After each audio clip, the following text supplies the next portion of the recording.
কাজে সবকিছুর সাথে জড়িত হচ্ছে বাংলাদেশের অর্থনীতিকে ধ্বংস করে দেওয়ার জন্য সবচেয়ে বেশি ভাবে ষড়যন্ত্র করছে এই পার্শ্ববর্তী দেশ ইন্ডিয়া এবং প্রকৃত স্বৈরাচার।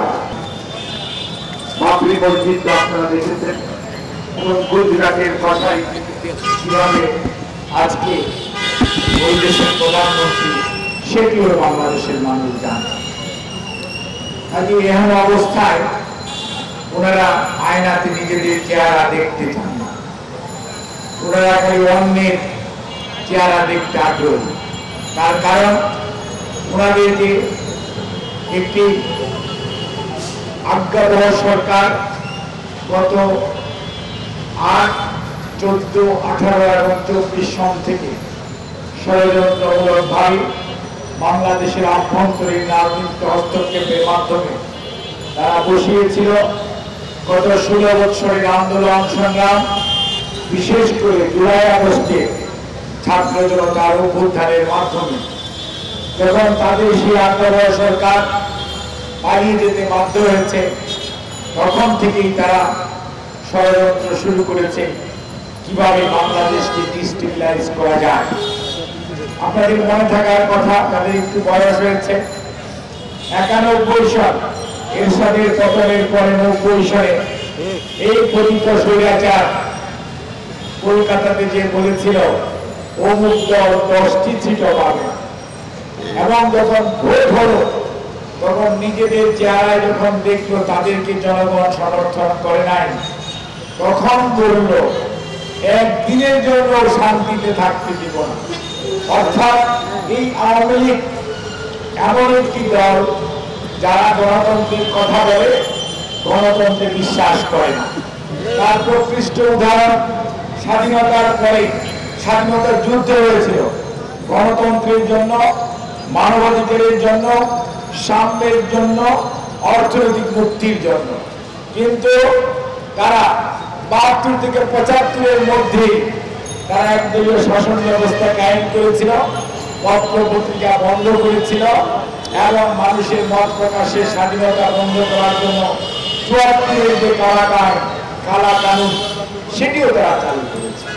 এবং এদেশের মানুষ দুর্ভিক্ষ দেখেছে, বাসন্তী দেখেছে, লঙ্গরখানা দেখেছে, ভোট ডাকাতি দেখেছে, ব্যাংক ডাকাতি দেখেছে এবং হাইজ্যাকিং শব্দ বাংলাদেশে এই তারা প্রচলন করেছে তৎকালীন আওয়ামী লীগ সরকার। কাজে সবকিছুর সাথে জড়িত হচ্ছে বাংলাদেশের অর্থনীতিকে ধ্বংস করে দেওয়ার জন্য সবচেয়ে বেশি ভাবে ষড়যন্ত্র করছে এই পার্শ্ববর্তী দেশ ইন্ডিয়া এবং প্রকৃত স্বৈরাচার। কাজে আমরা যে কারণে আজকে দেখেন ভিয়েনা কনভেনশন অনুযায়ী আপনি আপনার দেশের রাষ্ট্রদূত আমার দেশে আছে, বাংলাদেশ সরকারের দায়িত্ব তা নিরাপত্তা দেওয়া, কিন্তু আমরা দেখলাম কলকাতাতে উপহার কমিশনের সামনে বিক্ষোভ খালি করে নাই, বাংলাদেশের পতাকাকেও তারা অবমাননা করলো।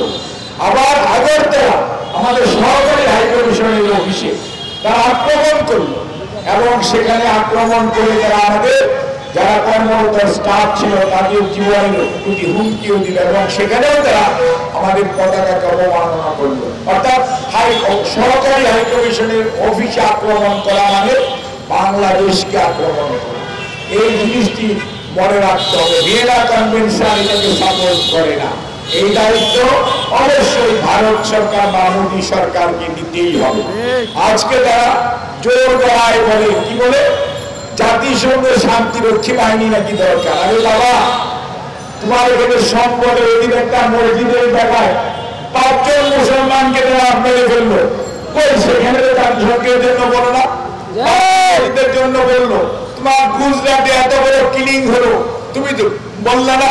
এবং আজকে তুমি আজমিরকে নিয়ে প্রশ্ন তুলেছ, যে আজমিরে হিন্দু, মুসলমান, বৌদ্ধ, খ্রিস্টান সকল ধর্মের মানুষ আজকে প্রায় 100 বছর যাবত সেখানে মানুষ যায়, আর সেই জায়গাতে আজকে আপনারা প্রশ্ন তুলতেছেন। 1947 সালে তখন যে স্বাধীন হয়েছিল, ভারত হয়েছিল, পাকিস্তান হয়েছিল, তখন তো ডিক্লারেশনের মধ্যে ছিল 1947 সনে ধর্মীয় স্থাপনার যেটা যে অবস্থায় আছে একমাত্র অযোধ্যা ছাড়া আর কোথাও কোনো পরিবর্তন হবে না। আজকে কিন্তু ভারত তার দাদাগিরির কারণে আজকে সে তার সেই ডিক্লারেশন থেকে সরে যাচ্ছে, অর্থাৎ তারা তাদের যে কর্তৃত্ববাদী শাসন যেটি আমরা পতিত স্বৈরাচারের কাছে দেখেছি, আজকে ভারত কিন্তু আর গণতান্ত্রিক রাষ্ট্র হিসাবে আছে কিনা এটা বিরাট বড় প্রশ্ন। আজকে কর্তৃত্ববাদী শাসকে রূপান্তরিত হয়েছে বর্তমান এই শাসক গোষ্ঠী। আমরা স্পষ্ট করে বলতে চাই, ভারতীয় মানুষের সাথে বাংলাদেশের মানুষের কোনো শত্রুতা নেই। আর এই বাংলাদেশে আমরা হিন্দু, মুসলমান, বৌদ্ধ, খ্রিস্টান, চাকমা, মারমা, সাঁওতাল, গারো, আমরা সবাই বাংলাদেশি। আমরা কেউ সংখ্যালঘু না, আমরা কেউ সংখ্যাগুরু না। আমাদের পরিচয় আমরা বাংলাদেশি।